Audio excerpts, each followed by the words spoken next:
our thinking becomes very regimented. We kind of decide we're going to do it this way, and we stay, with blinders on, and we get locked into a mindset that doesn't serve us. And there's a lot of societal pressure. Churches and other things can really place that pressure on you. Right. And I think the pandemic has done that with people too. I think it's forced people into this negative, I got to gear up for the battle. I've got to go to the store and it's going to be a fight and I got to, protect myself. And we just get so caught up in the negative aspect of something that's very different and very, concerning for a lot of people. Right. But it doesn't have to be that way. We don't have to live that way. We can be free.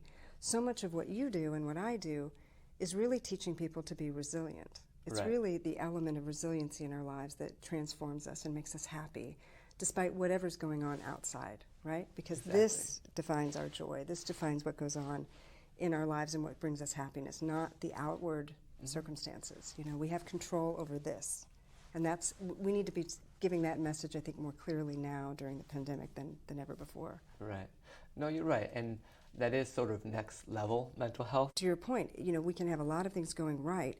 If this isn't working properly and we don't have in place strong skills and new ways of thinking, and we don't practice those new ways of thinking, we never get out of that misery. Right. And you can, and that's the great news. You can get out of it.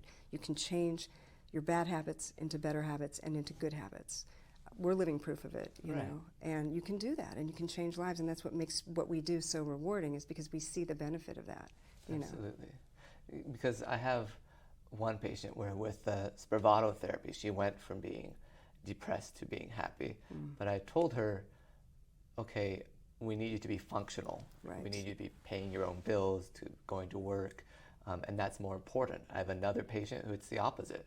He says, I'm still just as sad as I ever was, but he's dealing with grief a lot better than he could before. And honestly, I'd rather have the latter because the whole point of healthcare is living a functional life, is having a high quality life. That's right. Not simply, okay, so my heart is pumping blood to at least 60% of my organs. This is a win.